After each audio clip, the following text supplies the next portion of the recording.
तो सुबह करीब 7:30 बजे का वक्त हुआ है और मैं फ़िलहाल हूँ मुंबई CSMT रेलवे स्टेशन पे। और आज मैं ट्रैवल करने वाला हूँ एक लेजेंडरी ट्रेन में जिसका ट्रेन नंबर है 12534, यानी कि छत्रपति शिवाजी महाराज टर्मिनस लखनऊ पुष्पक एक्सप्रेस में।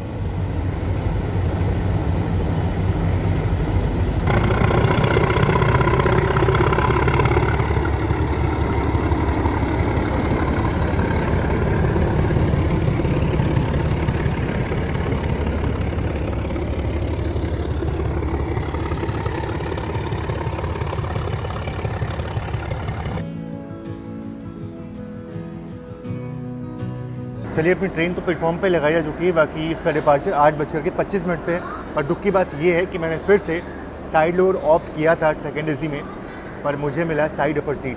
हालांकि साइड अपर जो है वो तो गंदा लगता ही है, और 2 एसी में अपर भी ठीक है, लेकिन साइड अपर जो है ना वो किसी लायक नहीं होता। मतलब सबसे ख़राब सीट जो होती है 2 एसी में वो साइड अपर होती है। बाकी जर्नी बहुत ही एक्साइटिंग होने वाली है, क्योंकि पुष्पक एक्सप्रेस जो है इस रूट पर चलने वाली सबसे तेज़ गाड़ी है, जो कि 22 घंटे 45 मिनट का वक्त लेती है। हालांकि अन्य गाड़ियाँ जो हैं वो 23 घंटे और 24 घंटे 25 घंटे 30 घंटे ऐसे लेती हैं। बाकी सबसे कम समय पुष्पक एक्सप्रेस ही लेती है इस रूट पे। हालांकि LTT सुल्तानपुर भी फास्ट ट्रेन है इस रूट पे, लेकिन उससे ये ट्रेन करीब 10 मिनट और तेज़ चलती है। तो चलो ठीक है, ऑलमोस्ट इक्वली है। लेकिन हाँ, अगर ऐसे देखा जाए ऑन पेपर तो सबसे फास्टेस्ट ट्रेन मुंबई लखनऊ के बीच में ये पुष्पक एक्सप्रेस ही है।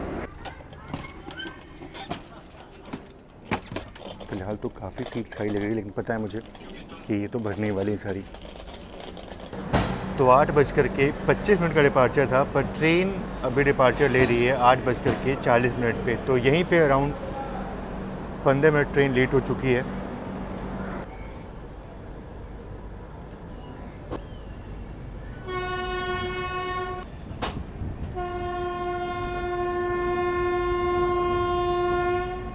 तो बहुत ही खूबसूरत डिपार्चर हुआ है पुष्पक एक्सप्रेस का, और जल्द ही ट्रेन अपनी पूरी रफ्तार में चलने को तैयार है।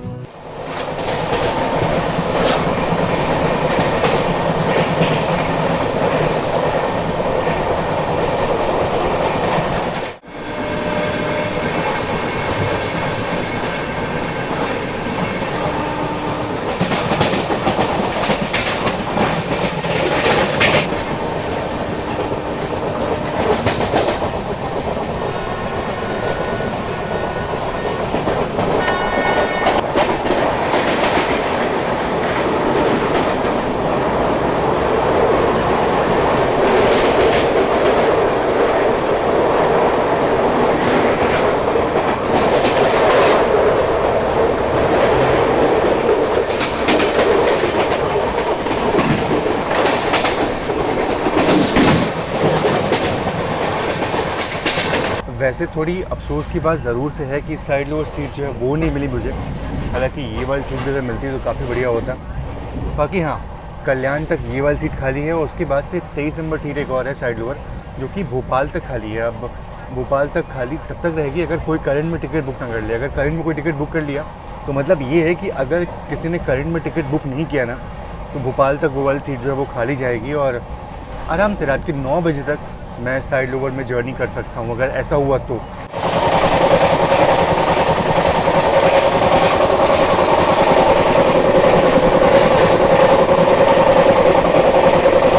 और फाइनली पहुँच रहे हैं कल्याण जंक्शन रेलवे स्टेशन, और कितनी भीड़ है यहाँ पे आप देखो। काफ़ी लोग यहाँ से ट्रेन में ऑन बोर्ड होने वाले, ये तो पता चल गया मुझे। और ये देखो, ये मेरे ख्याल से डेक्कन क्वीन लग रही है। क्या खूबसूरत अराइवल मिल गया इसका। बाकी हाँ, यहाँ से भी काफ़ी लोग ऑन बोर्ड हो रहे हैं ट्रेन में। और बैग लेकर के बाहर मैं इसलिए आया हूँ क्योंकि मुझे पता है कि इस ट्रेन में बहुत चोरियाँ होती हैं, और पहले ही दोस्तों ने इन्फॉर्म कर दिया था कि भैया इसमें चोरियाँ बहुत होती हैं, इसलिए थोड़ा ध्यान जाना आप। तो नॉर्मली क्या होता है कि ट्रेन में मैं निकल जाता हूँ और बैग छोड़ देता हूँ सीट पर ही, लेकिन इस ट्रेन में थोड़ा सावधानी जो है वो बरतना पड़ेगा मुझे, क्योंकि चोरी बहुत होती है इसलिए। और अगर बात करूँ मैं कल्याण की, तो ये एक जंक्शन रेलवे स्टेशन है, और जंक्शन इसलिए है क्योंकि यहाँ से एक लाइन इधर से हमारे यानी कि ये थाने वाली लाइन, और एक लाइन यहाँ से निकलती है सीधा पुणे की तरफ, और एक तरफ जाने वाले हैं यानी कि इगतपुरी होते हुए मनमाड की तरफ। तो कसारा घाट जो है वो देखने को मिलेगा हमें इस रूट पे। बाकी हाँ, जो पुणे का जो सेक्शन है ना, वो भी बहुत ही खूबसूरत है, बहुत ही बढ़िया है। और थोड़ा दुख इस बात का है कि मुंबई आया और इस वाले रूट पर सफ़र नहीं कर पाया अभी तक मैं, लेकिन जल्दी कोशिश करूँगा कि मानसून ख़त्म होने से पहले इस रूट पे एक बार सफ़र कर लूँ मैं। तो चलो, जिस सीट पे मैं बैठा हुआ था उस पर ऑलरेडी कोई पैसेंजर जो है वो आ चुका है, तो ये सीट तो अब गई। बाकी डिपार्चर के बाद देखते हैं कि कौन सी सीट खाली है साइड लोअर, जहाँ पे मैं बैठ करके जर्नी अपनी कर सकता हूँ। चलिए, सिर्फ यहाँ पे 5 मिनट की ट्रेन रुकी और डिपार्चर हो गया अपने यहाँ से।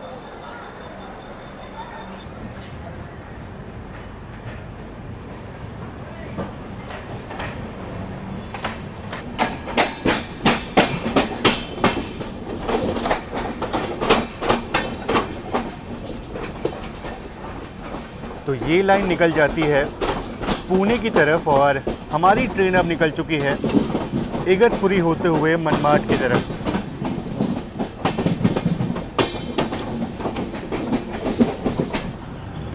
और पिछले कुछ दिनों में मुंबई में इतनी भारी बारिश हुई है कि नदियाँ बिल्कुल अपने उफान पे चल रही हैं। फ्लो देखो आप नदी का।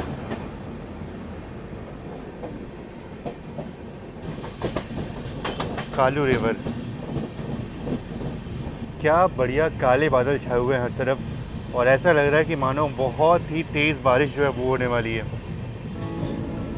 और कुछ ही देर में महानगरी सुपरफास्ट एक्सप्रेस के साथ अपनी क्रॉसिंग होने वाली है।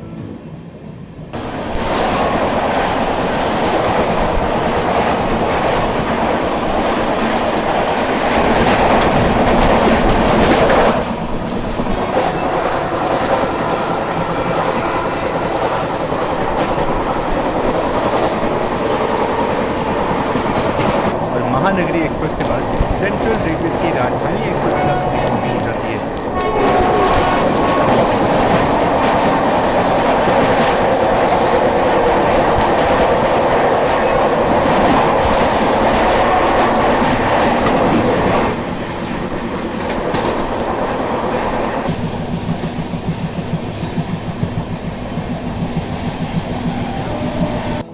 और जालना मुंबई वंदे भारत भी किसी भी वक्त अभी क्रॉस होती होगी।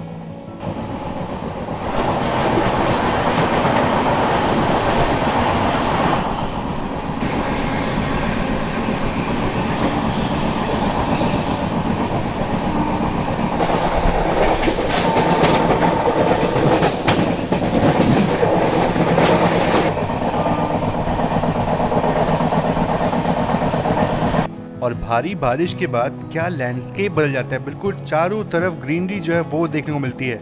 बहुत ही खूबसूरत लग रहा है सेक्शन ये।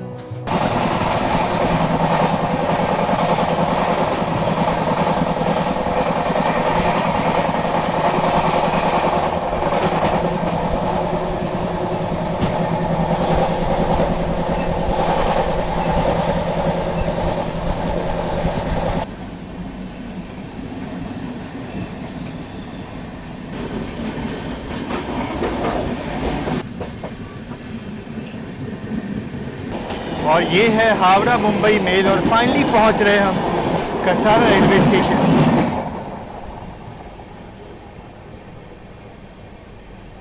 और यहाँ पे हमारी ट्रेन का हॉल्ट होने वाला है, क्योंकि जो बैंकर्स है ना वो यहाँ पे लगाए जाएंगे पीछे की तरफ, और लोकोमोटिव जो है वो लगाए जाएंगे, क्योंकि आगे जो है कसारा घाट सेक्शन पे इन बैंकर्स लोकोमोटिव की ज़रूरत पड़ने वाली है।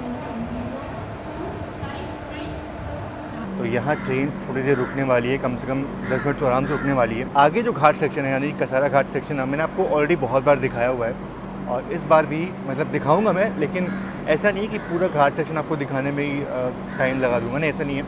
अगर कुछ अच्छा देखने को मिलता है, मतलब थोड़ा सा मतलब मौसम और अच्छा रहता है ना, तो ही मैं आपको ज़्यादा दिखाऊँगा। अदरवाइज़ नॉर्मल हल्का फुल्का शॉर्ट जो है वो लगा दूँगा, आप देख लेना घाट सेक्शन को। पर उम्मीद तो है कि थोड़ा अच्छा देखने को मिल जाए सेक्शन ये। चलिए, फाइनली अपना डिपार्चर हो गया कसारा से।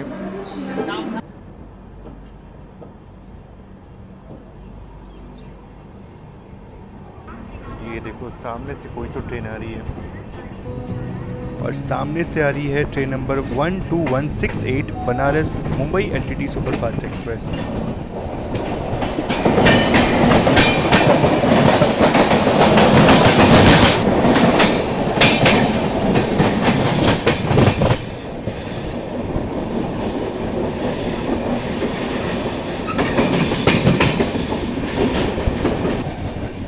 चलिए अब मैं अपनी कमेंट्री थोड़ा बंद करता हूँ और आप इंजॉय करिए इस खूबसूरत कसारा घाट सेक्शन को।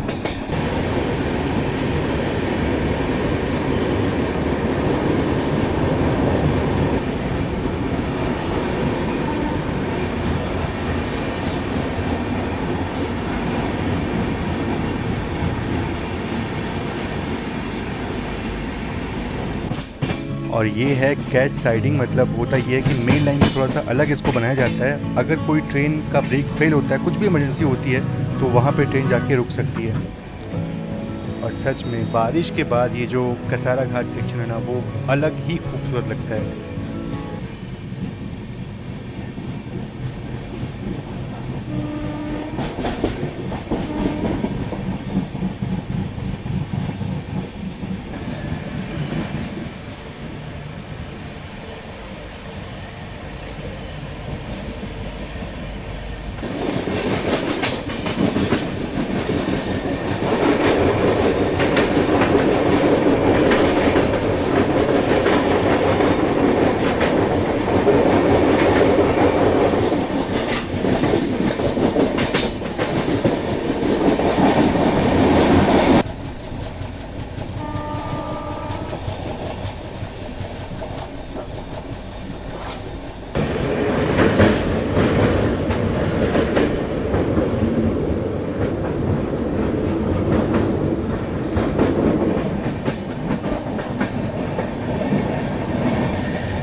और जैसे ही घाट सेक्शन ख़त्म होता है, पहला स्टेशन आता है इगतपुरी।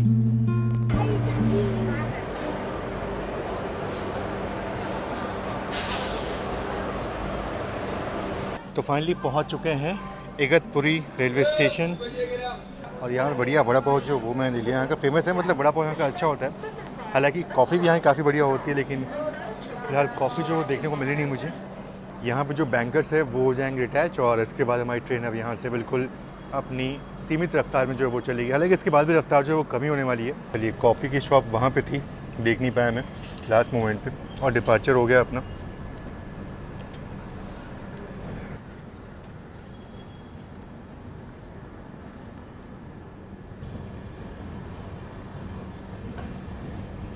इगतपुर के जो वड़ा पाव है ना, वो तो वाकई बढ़िया होते हैं। और अगर अब यहाँ पे कॉफ़ी आपको मिल जाती है, मतलब मिल जाती है, लेकिन अगर आप थोड़ा ढूंढना पड़ेगा आपको, तो कॉफ़ी ज़रूर से आप यहाँ का पीना। कॉफ़ी बहुत ही लाजवाब, बहुत ही बढ़िया होती है। और ये सीट पे अभी कोई है नहीं, ये है 23 नंबर साइड और सीट, यहाँ पे कोई है नहीं। और यहाँ पे जो बोर्डिंग होने वाली है भोपाल से होने वाली है, बस कोई और यहाँ पे ना आ जाए उससे पहले, तो आराम से यहाँ पे जर्नी जो है वो कर सकता हूँ मैं। कम से कम भोपाल तक रात के 9 बजे तक भी जर्नी हो गई ना यहाँ पे, तो बहुत हो जाएगा मेरे लिए, क्योंकि उसके बाद तो फिर सोना ही रहेगा। तो आराम से साइड पर सीट पे सो सकते हैं।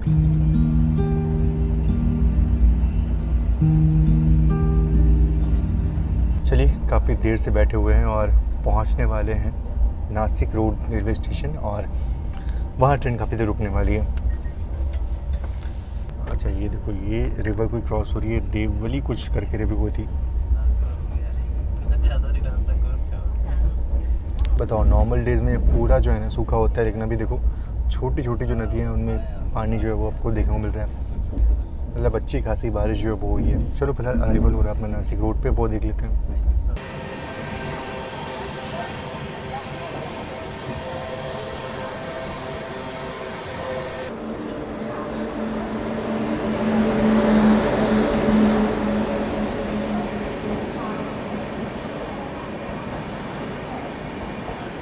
समरसता एक्सप्रेस,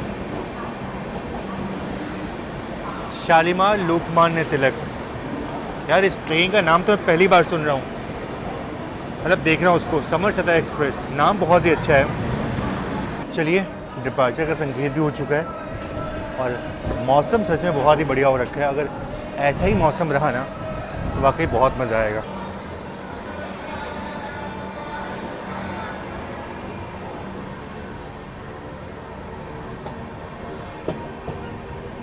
अभी जो साइडों पर बैठा हुआ था भैया लोग बैठ गए और पता नहीं वो लोग ऐसे ही बैठ गए बस। अच्छा लंच का ऑर्डर मैंने दे दिया है, लंच का ऑर्डर मैंने दे दिया बस देखने के लिए कि इस ट्रेन का लंच जो है वो कैसा होता है। अच्छा हुआ तो बहुत अच्छी बात है।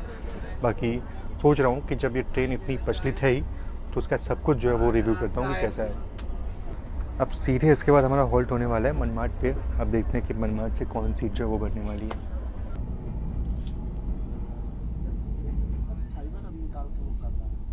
गोदावरी नदी क्रॉस हुई अभी, सीधे बैठा हुआ था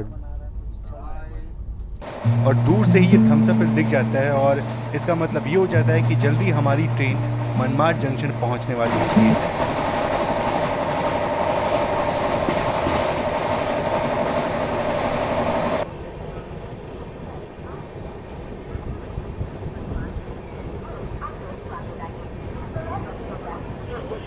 रामेश्वरम ओखा मुंबई छत्रपती शिवाजी महाराज।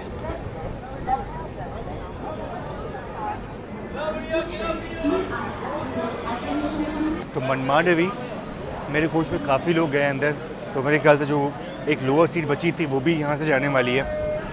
बाकी वैसे अगर बात करूँ मनमाड पहुँचने के सही समय की तो 12:33 का वक्त था यहाँ पहुँचने का, लेकिन ट्रेन यहाँ 20 मिनट लेट पहुँची। हालांकि 20 मिनट लेट ट्रेन वहीं से निकली थी CSMT से और तब से ट्रेन उतनी ही लेट चल रही है। बाकी बात करूँ मनमाड की तो यहाँ से जो दौंड की लाइन है वो अलग हो जाती है और साथ ही साथ एक लाइन इधर हम जाने वाले हैं यानी कि जलगांव की तरफ और एक लाइन इधर से हम आ रहे हैं यानी कि मुंबई की तरफ से। तो ये सारी लाइनें जो है वो यहाँ की मिलती है और इसलिए मनमाड एक जंक्शन रेलवे स्टेशन है। और अगर बात करूँ उस ट्रेन की तो ये है रामेश्वरम ओखा एक्सप्रेस और ये ट्रेन जो है ये भी काफ़ी प्रचलित ट्रेन है, काफ़ी बढ़िया ट्रेन है। अनरिजर्व कोच की अगर बात करूँ देखो तो बिल्कुल भीड़ तो नहीं लग रही, मतलब आराम से लोग बैठे हुए हैं, बहुत रश तो नहीं दिखा मुझे यहाँ पे। और वैसे इस ट्रेन का जलगांव में आगे जाकर के रिवर्सल होगा, वहाँ से ट्रेन जो है वो वापस से सूरत की तरफ मुड़ेगी और हमारी ट्रेन जो है वो अब सीधे यहाँ से निकलेगी जलगांव को स्किप करते हुए भूसावल की तरफ। तो कोई हॉल्ट नहीं होने वाला है हमारा बीच में।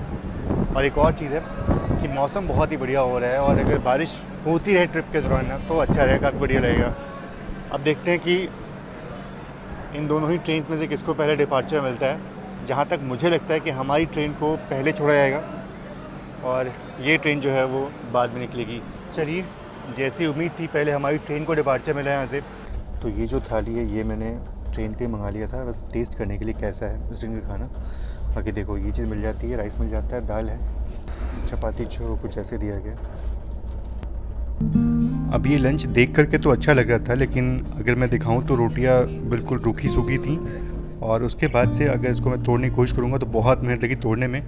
और नॉर्मली अगर बात करूँ टेस्ट की तो टेस्ट ठीक ठाक था, बहुत अच्छा नहीं था, थोड़ा सा खट्टापन था सब्ज़ी में, मतलब अजीब तरीके से सब्ज़ी बनी हुई थी और बहुत ही ऑयली सब्ज़ी थी। हालांकि अब ट्रेन में आप अच्छे खाने की उम्मीद तो नहीं कर सकते, कुछ ही ट्रेन में आप अच्छा खाना जो है वो उम्मीद कर सकते हो। तो दोपहर के 2 बजे का वक्त हुआ है और हमारी ट्रेन बहुत ही जल्दी पहुंचने वाली है जलगांव जंक्शन रेलवे स्टेशन। हालांकि जलगांव पे अपना हॉल्ट नहीं है, उसको हम स्किप करने वाले हैं, लेकिन हाँ जलगांव से बस कुछ ही दूरी पे भूसावल आता है और भूसावल पे अपना हॉल्ट होने वाला है। लेकिन उससे पहले जलगांव का स्किप देख लेते हैं। और ये जो लाइन आप देख रहे हो ये लाइन आ रही है सूरत की तरफ से और इसीलिए जलगांव एक जंक्शन रेलवे स्टेशन है और करीब 45 किलोमीटर पर आवर की रफ्तार में जलगांव जंक्शन को स्किप कर रहे हैं हम।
गांधी धाम।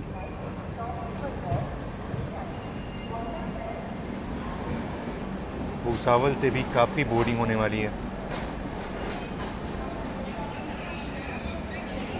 अच्छा, इस एरिया में केले का बहुत उत्पादन होता है, इसलिए आपको लगभग सारे स्टेशन पे ना अच्छी तादाद में आपको केले देखने को मिल जाएंगे।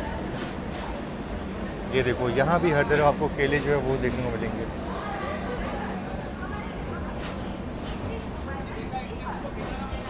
तो दोपहर करीब 3:05 का वक्त हुआ है और फाइनली पहुँच चुके हैं भूसावल जंक्शन रेलवे स्टेशन। बाकी अगर बात करूँ भूसावल की, तो ये एक बड़ा जंक्शन रेलवे स्टेशन है और सेंट्रल रेलवेज़ का तो बहुत ही महत्वपूर्ण रेलवे स्टेशन है ये, डिविजनल हेडक्वार्टर है ये।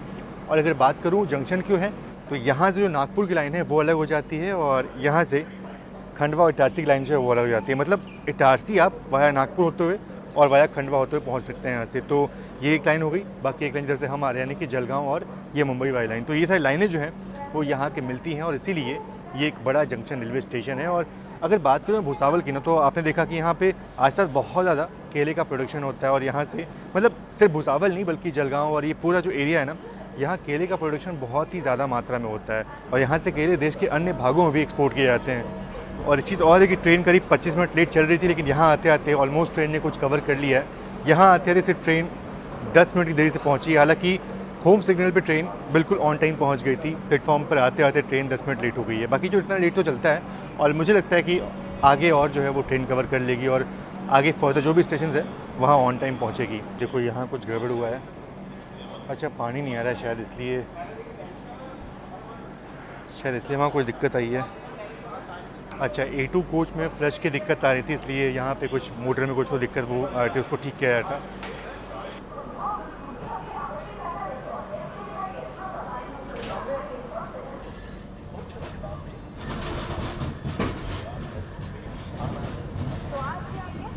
भूसावल के पास कितने सारे WP4 लोकोमोटिव्स हैं और अफसोस की बात यह है कि अब आने वाले दिनों में इनका भी समय समाप्त होने वाला है। एक तो ये बात मैं डीजल लोकोमोटिव के लिए बोलता था, लेकिन अब ये बात जो है ये WP4 के लिए भी बोलना अब तो लाजमी सा हो गया कि अब जब से ये WP7s बन रहे हैं ना, जितने ये पावरफुल है, जितने अच्छे हैं, WAP4 भी एक ज़माने में थे, लेकिन अब मतलब इनका समय जो ऑलमोस्ट ख़त्म होने की कगार पे है।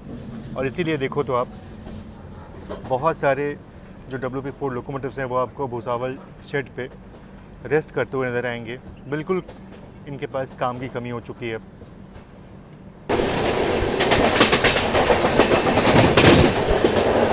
ये जो आप लाइन देख रहे हो, ये लाइन निकलती है नागपुर की तरफ। इस लाइन से भी हमारी ट्रेन इटारसी पहुंच सकती है, लेकिन फिलहाल हम खंडवा की तरफ आगे बढ़ रहे हैं। और जैसे ही भूसावल से डिपार्चर होता है, तुरंत तापी नहीं देखने को मिलती है।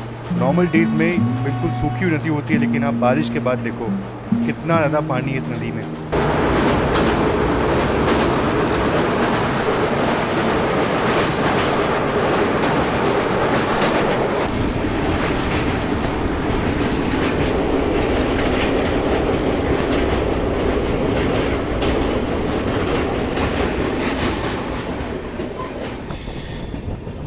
चलिए फाइनली इतने बढ़िया मौसम, अच्छा मौसम तो बढ़िया है, मतलब धूप छाँव का खेल जो है वो चल रहा है, हल्की हल्की बारिश भी देखने को मिली।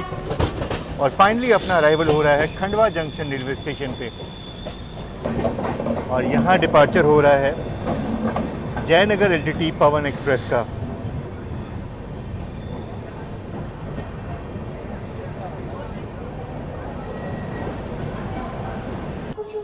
तो बढ़िया शाम ढल चुकी है, मतलब शाम क्या ढली, मतलब सूरज निकला ही नहीं, तो ढलने वाली बात तो है नहीं। मतलब सूरज बादलों के पीछे ही छुपा रहा थ्रू द जर्नी। बाकी ये हल्के हल्के बादल जो है वो थ्रू द जर्नी देखने को मिल रहे हैं। हल्की हल्की बारिश भी देखने को मिली खंडवा से पहले। और बाकी बात करूँ अगर मैं खंडवा की, तो खंडवा पहुँचने का जो सही समय था वो था 5:02, पर हमारी ट्रेन पहुंची है यहाँ पे करीब 8 मिनट की देरी से। अब 80 मिनट की देरी से अच्छा है कि ट्रेन 8 मिनट की देरी से पहुंची है। बाकी और बात करूँ अगर मैं खंडवा की, तो खंडवा जो है एक जंक्शन रेलवे स्टेशन है और अभी जब हम MP में एंटर हुए ना, तो ये बड़ा जंक्शन रेलवे स्टेशन है उस हिसाब से देखा जाए तो।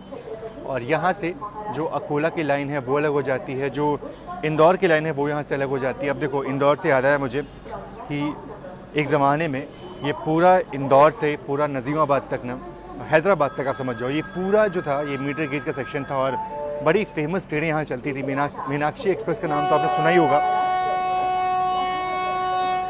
उस ज़माने में वो ट्रेन इस रूट से चलती थी। बिल्कुल ये मीटर गेज का साम्राज्य हुआ करता था उस ज़माने में। अब तो चीज़ें बहुत बदल चुकी हैं, ब्रॉड गेज हर जगह हो चुका है। अब यहाँ से बताओ, इतना बढ़िया मौसम था, ट्रेन को थोड़ा और यहाँ पे रुकना चाहिए था। सिर्फ 2 मिनट ट्रेन यहाँ रुकी होगी और डिपार्चर हो गया अपना। एक ज़माने में ना यहाँ से मीटर गेज का साम्राज्य हुआ करता था। वैसे यहाँ से अभी सनाबाद के लिए ब्रॉड गेज की ट्रेन जो है वो चलना शुरू हो चुकी हैं और आने वाले दिनों में ये जो ब्रॉड गेज का सेक्शन है यहाँ सीधा आपको महू तक मिलने वाला है। महू यानी कि डॉक्टर अंबेडकर नगर तक मिलने वाला है, इंदौर के पास का स्टेशन। तो ये पूरी लाइन जो है वो अब ब्रॉड गेज में हो जाएगी।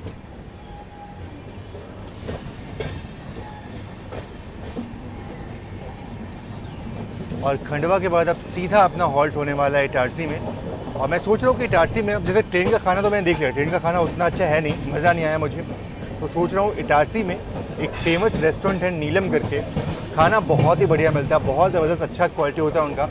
तो वहाँ से मैं थाली जो है वो ऑर्डर करने का सोच रहा हूँ। और अभी इटारसी पहुँचने में टाइम है करीब 7:30 बजे हम पहुँचेंगे। तो बिल्कुल डिनर वाले टाइम पहुँचने वाले हैं, तो वो चीज़ सही रहेगी।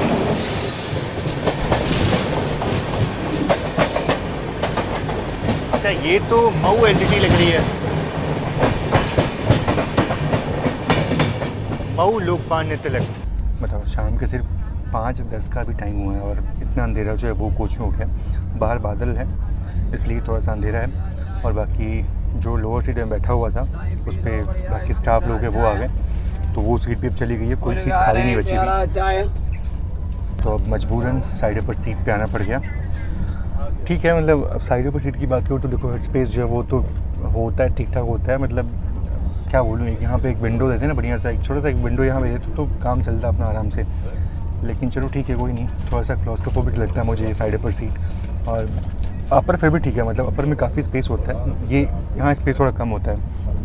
और भाई अगर बात करूँ थर्ड AC इकनॉमी की, तो जो उसका अपर सीट होता है ना वो बहुत ही वाहियात होता है। मतलब वहाँ पे तो बिल्कुल इतना स्पेस होता है, आप ठीक से सर भी जो है वो, मतलब आप ठीक से सर भी ठीक से, मतलब आपका सर जो है वो बिल्कुल आपको झुका कैसे रखना पड़ेगा, तो वहाँ पे दिक्कत होती है थर्ड AC इकनॉमी में। चलो यहाँ पे फिर भी ठीक है, बाकी पता नहीं है, खाली होते लोअर सीट, लेकिन फिर भी लोअर सीट जो है वो अलाउड नहीं होती।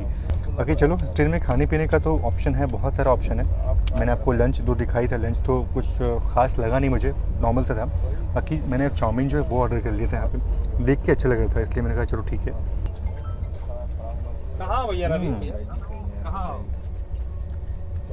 बहुत ही बढ़िया भाई, ये तो बढ़िया लगा मुझे। लंच जो था वो बिल्कुल बिलो एवरेज था, लेकिन चाउमीन जो है इस ट्रेन का वो बढ़िया लगा मुझे, बढ़िया बढ़िया। तो शाम के करीब 6:30 बजे का वक्त हुआ है और सनसेट जैसा कुछ देखने को मिला नहीं। ऑलरेडी सनसेट था बहुत पहले से ही, तो सनसेट दिखा नहीं पाऊँगा आज मैं आपको। बाकी जल्दी ही पहुँचेंगे हम इटारसी। अभी 1 घंटे यहाँ से लगने वाले हैं, हरदा से मेरे ख्याल से 1 घंटे और लगते हैं इटारसी।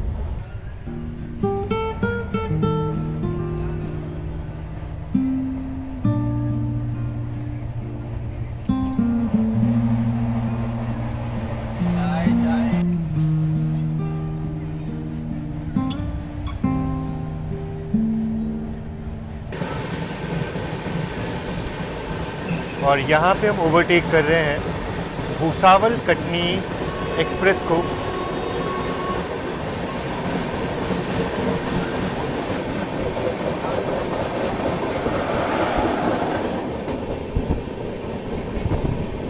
ये गाड़ी भी बहुत बढ़िया है, मतलब ये पहले एक पैसेंजर ट्रेन थी जिसको बाद में एक्सप्रेस नाम जो है वो दे दिया गया। मैंने इस ट्रेन में ट्रैवल किया हुआ है बहुत पहले, और बिल्कुल हर जगह रुक के चलती है ट्रेन ये, और इतनी सारी ट्रेनें को ओवरटेक करती है ना। ज़रूर से मैं एक बार फिर से कभी ट्रैवल करूँगा इस ट्रेन में और आपको उसकी जर्नी जो वो दिखाऊँगा।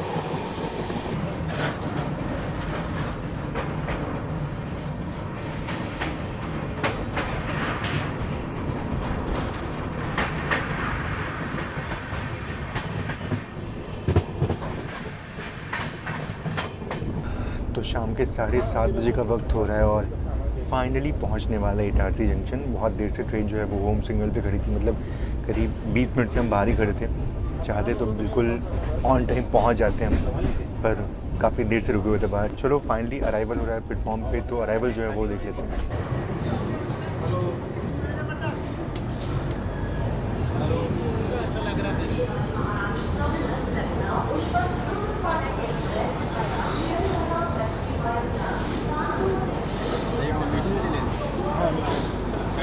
तो यहाँ पहुँचने का जो सही समय था वो था शाम के 7:25, पर ट्रेन यहाँ पे 10 मिनट लेट पहुँची है। हालांकि ट्रेन पहले पहुँच जाती, बहुत देर से हम बाहर खड़े थे, पर चलो 10 मिनट की देरी जो है वो तो चलता है, कोई दिक्कत की बात नहीं है। बाकी यहाँ मैंने अपने लिए डिनर जो है वो ऑर्डर किया था, पराठे जो है खाने का बड़ा मन था, तो सोचा चलो अभी शाम के वक्त में पराठे जो है वो खाता हूँ। हालांकि और बहुत ही जल्दी इसको डिपार्चर का सिग्नल मिल गया। मैं सिर्फ दही लेने गया था और इतने में डिपार्चर का सिग्नल जो है वो हो गया इसका। चलो फाइनली अपना डिपार्चर हो गया और भाई बहुत कम देर के लिए यहाँ पे ट्रेन रुकी। मुझे लगा कि आराम से 10 मिनट की ट्रेन रुकने वाली, हालांकि शेड्यूल हॉल्ट इसका 10 मिनट का यहाँ पे है। मुझे लगा कि कम से कम 10 मिनट यहाँ हम रुकने वाले होंगे, पर बिल्कुल 2 मिनट के अंदर डिपार्चर हो गया। हालांकि 10 मिनट लेट ट्रेन पहुँची थी। डिनर जो है वो तो मिल रहा है, पर लंच के साथ अपना जो एक्सपीरियंस था वो अच्छा बिल्कुल नहीं था और कोई रिस्क लेने का मन नहीं था, इसलिए मैंने अपना डिनर यहीं से ऑर्डर कर लिया था। हालांकि ये सिर्फ सादे पराठे और दही है और यही खाने का मन था आज। तो चलो, तो ये पनीर के पराठे जो वो मैंने मंगाए हुए थे और ठीक है, अफोर्डेबल था।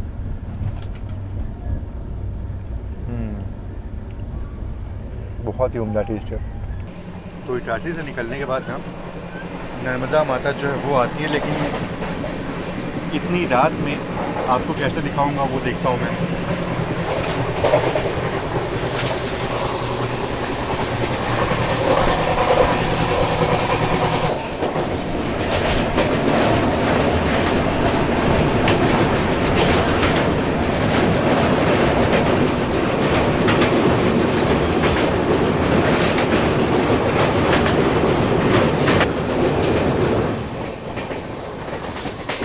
चलिए फ़िलहाल पहुंच रहे हैं अभी रानी कमलापति रेलवे स्टेशन और यहाँ पे हमारी ट्रेन का हॉल्ट है।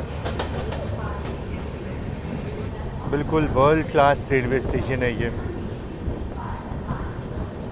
काफ़ी लोग भोपाल में डिबोर्ड कर रहे हैं ट्रेन को, इसलिए सोचा यहीं से अराइवल दिखा दूँ आपको। मेरे ख्याल से वो रेवांचल एक्सप्रेस है और देखो बिल्कुल जनरल क्लास में जैसे ही खुला गेट वैसे ही लोग कैसे भाग रहे हैं। हालांकि इसमें आराम सीट मिल जाती है, लेकिन फिर भी लोग देखो किस तरीके से किस तरह से धक्का मुक्की करते हुए अंदर घुस रहे हैं। सीट्स मिल जाती है, बहुत सीट्स खाली होती है इसमें, तो कोई किसी दिक्कत की बात नहीं है। रात के 8:50 का वक्त हो गया है। मोस्टली होता है कि जितने भी प्रीमियम ट्रेन होती हैं, अच्छी ट्रेन होती हैं, मतलब अच्छी क्या, मतलब सभी अच्छी ट्रेन है, लेकिन कुछ ट्रेन होती हैं जो रानी कमलापति रेलवे स्टेशन को स्किप करती हैं। और बहुत टाइम बाद हुआ है ऐसा कि कोई ट्रेन यहाँ पे रुकी है और यहाँ पे हॉल्ट ली है, तो बहुत टाइम बाद मैं इस स्टेशन पे कदम रख रहा हूँ, तो अच्छा लग रहा है। और क्या खूबसूरत, क्या बढ़िया रेलवे स्टेशन है यार, बिल्कुल साफ़ सुथरा। और देश का पहला प्राइवेट रेलवे स्टेशन यही रानी कमलापति रेलवे स्टेशन था। हालांकि इसका उस टाइम पे नाम हबीबगंज था।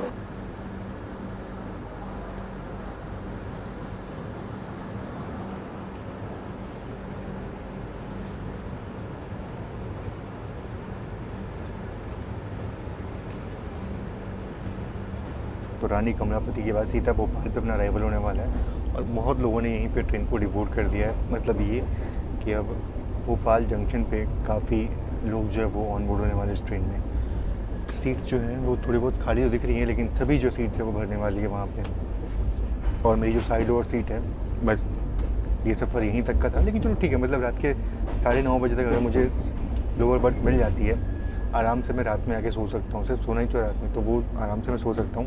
1, 2, 5, 3, 4 Mumbai Chhatrapati Shivaji Maharaj terminus Lucknow Pushpak superfast express via Veerangana Laxmibai Jhansi Kanpur central has arrived on platform number 2। ये देखो काफ़ी लोग जो हैं वो ऑन बोर्ड हो रहे हैं अभी। मतलब भैया सीट तो गई अभी, लेकिन मैंने ऑनलाइन चार्ट में देखा था कि A2 में भी कुछ सीट जो है वो खाली थी। मतलब 2 साइड लोअर जो है वो खाली दिखी मुझे, और इस कोच में भी एक लोअर बर्थ जो है वो खाली है।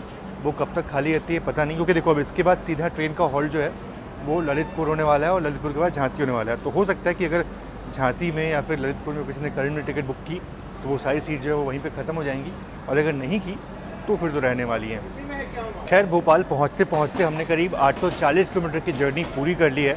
सुबह करीब 8:30 नहीं, ऑलमोस्ट 9 बज गया था मैं निकलते वहाँ से। तो ऑलमोस्ट 9 बजे हम निकले और यहाँ पे 9 बजे हम यहाँ पहुँचे, तो ऑलमोस्ट 12 घंटे में 840 किलोमीटर की जर्नी जो हमने पूरी की है। नॉट बैड, ठीक है, बढ़िया है। उस सेक्शन पे थोड़ा स्पीड कम रहती है, लेकिन यहाँ से हालांकि यहाँ से नहीं बल्कि इससे पहले से भी गाड़ी 130 चल रही थी, लेकिन अब यहाँ से भी गाड़ी जो है वो फुल 130 चलने वाली है झांसी तक। उसके बाद जो स्पीड है वो कम हो जाएगी, वापस फिर से 110 की हो जाएगी। और हमारी ट्रेन का डिपार्चर अभी हो जाना चाहिए था, लेकिन अभी भी ट्रेन यहीं पर रुकी हुई है। और इसका कारण ये है कि अहमदाबाद गोरखपुर साबरमती एक्सप्रेस जो है वो जस्ट अभी निकली है, और इसीलिए हमारी ट्रेन को फ़िलहाल रोका गया है। और एक बात ये भी है, और इससे ये भी तय होता है कि आगे चल के हम उस ट्रेन को ओवरटेक करने वाले हैं। चलिए, हमें डिपार्चर का संकेत तो मिल चुका है। अब देखने वाली बात ये है अहमदाबाद गोरखपुर को हम कहाँ पे ओवरटेक करते हैं।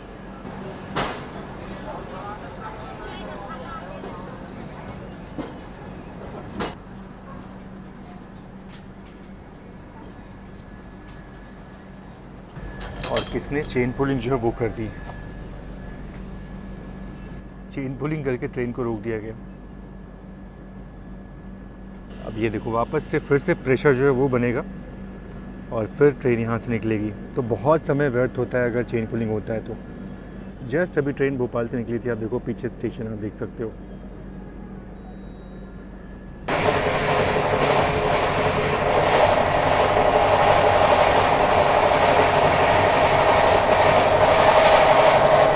फिलहाल पहुंचने वाले हैं विदिशा और यहीं पे ओवरटेक होगा अहमदाबाद गोरखपुर साबरमती एक्सप्रेस का। बहुत देर से वो ट्रोल कर रही थी। चलो ये ओवरटेक जो है वो लेते हैं। ट्रेन बिल्कुल अच्छी रफ्तार में चल रही थी, 120-130 कंटिन्यूस चल रही थी।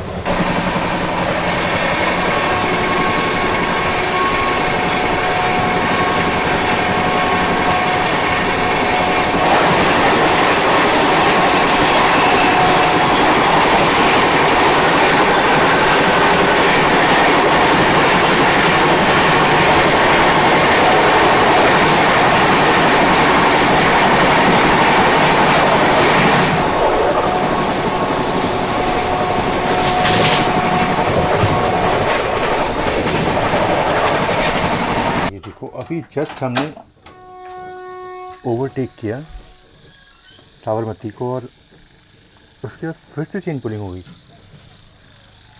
फिर से ट्रेन को चेन पुलिंग करके रोक दिया गया यहाँ पे। ये क्या मजाक चल रहा है, मतलब ये तो बहुत अजीब चीज़ होगी कि 2 बार भोपाल से यहाँ तक में 2 बार इसकी चेन पुलिंग कर दी गई है। तो क्या बढ़िया ओवरटेक देखने को मिला हमें अहमदाबाद गोरखपुर साबरमती एक्सप्रेस का। और फिलहाल रात के करीब 10:30 बजने का वक्त हुआ है और अभी हमारी ट्रेन जो है वो बीना जंक्शन को स्किप करने वाली है। अब बीना जंक्शन का स्किप जो है वो मैं आपको दिखाने वाला तो नहीं हूँ, क्योंकि काफ़ी रात हो गई है और अब ना सोच रहा हूँ कि रेस्ट कर लूँ, क्योंकि सुबह 6 बजे नींद खुली। उसके बाद से फिर स्टेशन आया, स्टेशन आकर के कंटिन्यूस रिकॉर्डिंग जो है वो चल रही है रात के 10 बजे तक। बीच बीच में सोया भी नहीं मैं, मतलब ऐसे ही बस बैठा रहा, हल्का सा पावर नैप लिया, पर ठीक से नींद जो है वो नहीं हुई। और अभी ना थोड़ा सोने की, थोड़ा नींद की बहुत आवश्यकता है अभी फ़िलहाल तो अभी करता हूँ रेस्ट। और फ़िलहाल तक तो इस ट्रेन ने बहुत कमाल किया, बहुत बढ़िया ट्रेन आई है अभी तक तो। और देखते हैं कि सुबह हमारी ट्रेन कब लखनऊ पहुँचती है, कितना लेट पहुँचती है वो देखने वाली बात होगी। अभी सिर्फ 10 से 15 मिनट के डिले के साथ ट्रेन चल रही है। फ़िलहाल अभी करते हैं रेस्ट और सीधा मिलते हैं सुबह के वक्त में।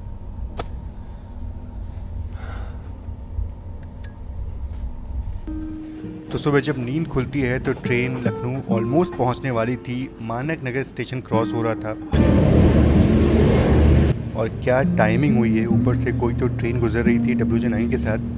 अब ये कौन सी ट्रेन है ये देख पाना थोड़ा मुश्किल हो रहा है, पर हल्का जूम करने के बाद समझ में आया कि शायद से ये बनारस देहरादून एक्सप्रेस लग रही है मुझे। तो चलिए, अपने निर्धारित समय से करीब 50 मिनट की देरी से अपनी ट्रेन फाइनली पहुंच रही है लखनऊ जंक्शन रेलवे स्टेशन। वैसे यहाँ पहुंचने का जो सही समय था वो था सुबह के 7:10 का, पर हमारी ट्रेन यहाँ पे करीब 8 बजे पहुंच रही है। बाकी चलिए, आपको ये वीडियो कैसा लगा कमेंट बॉक्स में ज़रूर से आप मुझे बताइएगा, और सबसे बेस्ट पार्ट क्या लगा इस ब्लॉग का वो भी ज़रूर से आप मुझे इन्फॉर्म करिएगा। और मिलते हैं आपसे एक नए किसी एक्साइटिंग ब्लॉग में। फिलहाल तो पुष्पक एक्सप्रेस की जर्नी में इतना ही। मिलते हैं नेक्स्ट ब्लॉग में, तब तक के लिए सभी का बहुत बहुत धन्यवाद। जय Hind and God bless you all.